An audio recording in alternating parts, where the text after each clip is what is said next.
Here in the 21st century, mainline steam excursions, or rail tours, are considered by many to be one of the best public relations assets for any major railroad, or railway. Over the years, several private groups have restored these engines back to steam again out of respect for the past, as well as with the goal of educating future generations about the golden age of steam railroading, and help keep these majestic machines running for generations to come. Sadly though, not all steam locomotives that have operated in excursion service are still around today. Some were either retired for one reason or another, then placed either in storage or on static display, or, in the worst case scenario, outright scrapped. Happily, many engines that were retired following their previous excursion careers have managed to make a triumphant return to steam once again here in the 21st century, and more will experience their own return to glory sooner or later down the line. So without any further ado, here is my top 17 retired steam excursion stars. Number 17. We're going to be staying at this spot for now, as it contains 5 separate locomotives. The reason why? Because the 5 steam engines in this spot are what I consider to be the fallen flags of retired steam excursion stars, meaning that although these engines did run in excursion service at least once, they were unfortunately scrapped in the end due to one unfortunate circumstance or more. Or at least that was the case for 4 out of the 5 engines here. These 5 locomotives are Union Pacific Heavy Challenger number 3967, Norfolk and Western Y6B number 2174, Illinois Central number 2613, Burlington Route number 5632, and Grand Trunk Western number 5629. First up is Union Pacific 4664 Challenger number 3967, one of 75 heavy Challengers that were built by the American Locomotive Company, or ALCO, between 1942 and 1944. The Union Pacific Railroad has become well known for its active steam program based in Cheyenne, Wyoming, featuring FAF 3 Class 484 Northern number 844, nicknamed the Living Legend since the steam program was first formed in 1960, and 4884 Big Boy number 4014, when this giant returned to steam in May 2019 to help celebrate the 150th anniversary of the completion of the first Transcontinental Railroad on May 10, 1869. However, the Union Pacific's first steam excursion actually occurred back on May 17, 1953, 7 years before the railroad steam program was officially formed, and was sponsored by the Rocky Mountain Railroad Club, and ran between Denver, Colorado and Laramie, Wyoming. Heavy Challenger number 3967 was the locomotive chosen to head this excursion, which proved to be a very good choice, as the locomotive would need to traverse Sherman Hill, one of the more familiar stomping grounds of Union Pacific's Challengers and Big Boys. In addition, number 3967 was also one of several Challengers to be fitted with smoke deflectors, which made them look more fitting for passenger work, even though it didn't sport the Greyhound paint scheme used on many of UP's large passenger engines. Number 3967 handled the excursion with little to no effort at all, and following the excursion, it was put back into regular service until being retired in 1957, and by March 1960, it was sold off for scrap. However, number 3967's ghost would return to the rails, in a matter of speaking, 40 years after the last excursion in 1993, but I'll get into that a bit further down this list. Next is Norfolk and Western Railroad Y6B number 2174. I've already talked about the N&W Y6Bs back in my top 20 long-lost American and British steam locomotives, but for those who haven't seen that list, or who haven't heard of this class before, I'll give a quick bit of history about them. The Norfolk and Western was best known for being one of the few American railroads that manufactured their own steam locomotives in their main shops in Roanoke, Virginia, especially the 3 most iconic mainline designs. The Class J streamlined 484 Northerns, which includes Sole Survivor number 611, now officially named the Spirit of Roanoke, the Class A simple articulated 2664s with sole survivor number 1218, and the Y-Class Malay compound articulated 2882s with 2 surviving subclasses, Y3A number 2050 at the Illinois Railway Museum in Union, Illinois, and Y6A number 2156 at the Museum of Transportation in St. Louis, Missouri. The Y6Bs were the final product of the N&W's long refinement of the Y-Class since 1910, with 30 locomotives numbered 2171 and 2200 built between 1948 and 1952. One more notable member of the class was locomotive number 2174, as it was one of 2 locomotives chosen to head the Norfolk and Western's Farewell to Steam excursion, the other engine being Class A number 1240, between Roanoke, Virginia and Yeager, West Virginia on July 11, 1959. Number 1240 headed the train first out of Roanoke until it reached Bluefield, West Virginia, where the train was handed over to the 2174 the rest of the way to Yeager. The 2174 even took part in the excursion's only photo run-by over a trestle bridge near Ammonate, Virginia. Sometime after the excursion, number 2174 was sold to a scrapyard in Roanoke, where she, along with fellow Y6B number 2189 and Y6 number 2143, sat for years until 1976. The Roanoke chapter of the National Railroad Historical Society did attempt to try and save the 2174 for preservation. However, a couple of rather unfortunate events happened that prevented that. First, the head of the fundraising project to raise enough money to purchase the 2174 from the scrapyard had passed away before they could meet the deadline. And the final nail in the coffin came when the scrapyard where 2174 sat fell under ownership of a British firm, which had absolutely no interest in preserving the large American steam locomotives that sat there. So number 2174, the last remaining Y6B, was cut up for scrap. Now we come to the Illinois Central 482 Mountain number 2613. The Illinois Central Railroad ordered its first batch of 15 482 Mountains from Alco in 1923 in order to relieve its 462 Pacifics as they became overburdened with longer and heavier trains. In all, a total of 136 482 Mountains were built for the Illinois Central over the next 20 years, between 1923 and 1943, built by Alco, Lima, and the Illinois Central themselves in their workshops in Paducah, Kentucky. Well, not all of them were built from the ground up.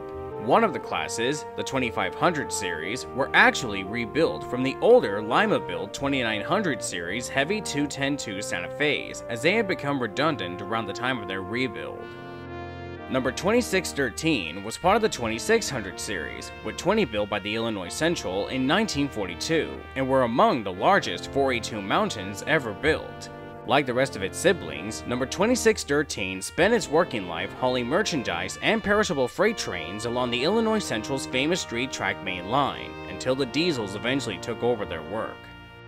In October 1959, number 2613 was loaned out to the Louisville and Nashville Railroad to head their Centennial Special, heading the train between the railroad's 2 namesake cities of Louisville and Nashville, therefore making it the first 482 Mountain type to ever operate in excursion service, unlike a certain other 482 Mountain I'll also get to further down this list.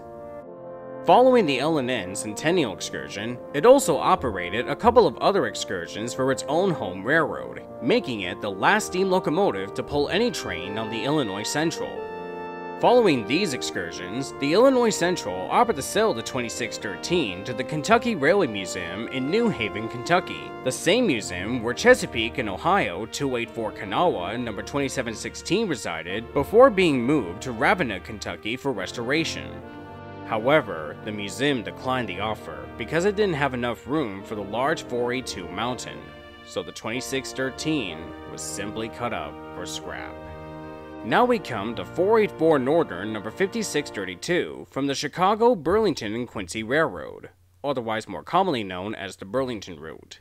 Number 5632 was one of 36 484 Northerns built between 1930 and 1936, with the railroad's first 8 484s, classified as the L5s, built by Baldwin in 1930, and the other 28, classified as the L5As and L5Bs, built by the CB&Q themselves in their own shops in West Burlington, Iowa.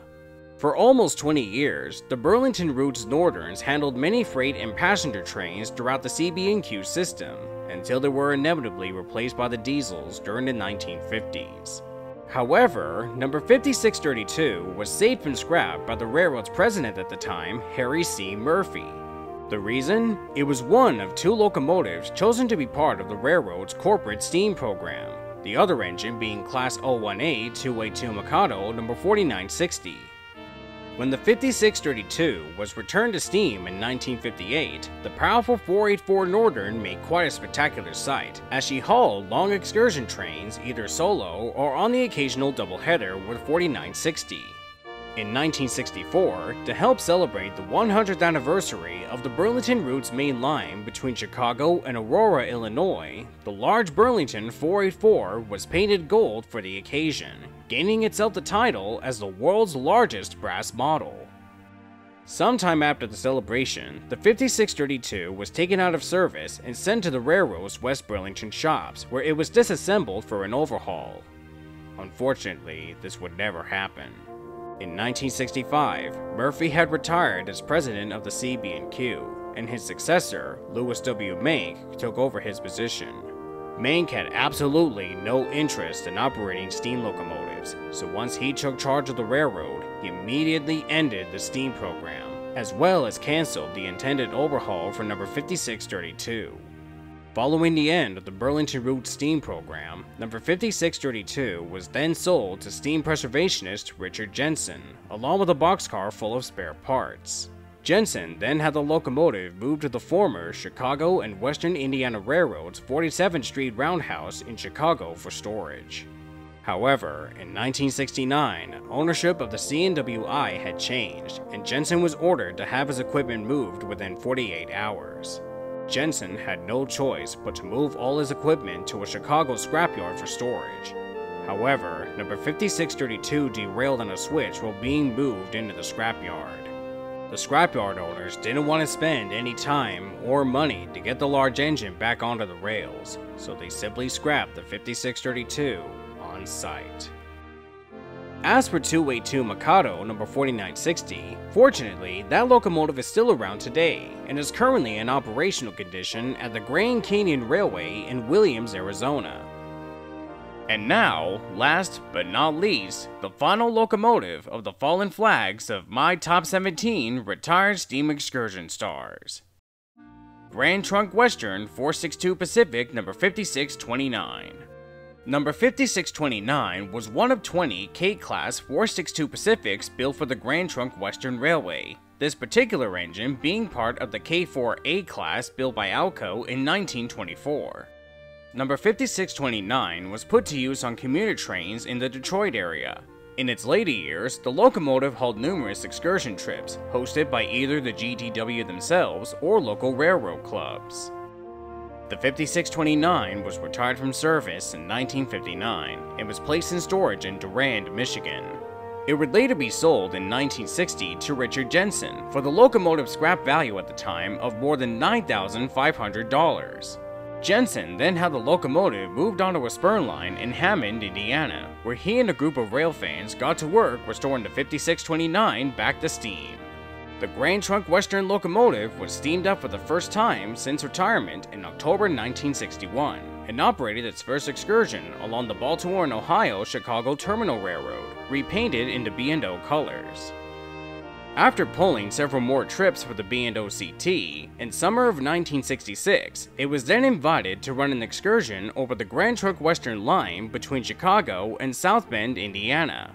Sometime before the trip, however, Jensen traded the 5629's original tender to a local scrapyard in South Bend, in exchange for a larger one from a former Sioux Line 482 Mountain, increasing the GTW Pacific's coal and water capacity and allowing it to travel further distances without needing to stop so much to replenish its supply. The excursion between Chicago and South Bend proved to be a grand success, and over the next 7 years, the 5629 pulled a number of excursions throughout the Grand Trunk Western system in Illinois, Indiana, and Michigan, including a few special runs hauling the Schlitz Circus train in Baraboo, Wisconsin between 1967 and 68. However, its Excursion career came to an abrupt end when Richard Jensen suffered severe back injuries following a freak refrigerator accident in 1973. As a result, Jensen wasn't able to operate the 5629, so the locomotive was placed in storage in the Amtrak yards near Chicago's Union Station, while Jensen was in the hospital for treatment and recovery. When Jensen was finally released from the hospital, he immediately began to plan another excursion trip with the 5629. However, this would never happen, as Jensen began to run into financial trouble. By the late 70s, Jensen had the 5629 moved to the Rock Island Railroad Spur Oak Yards in Blue Island, Illinois. However, around that time, the Rock Island was on the verge of bankruptcy, and eventually the railroad was shut down for good in March 1980.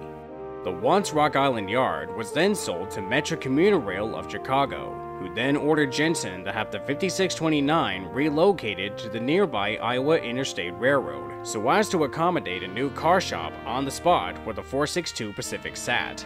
However, they refused to assist Jensen in moving the locomotive there.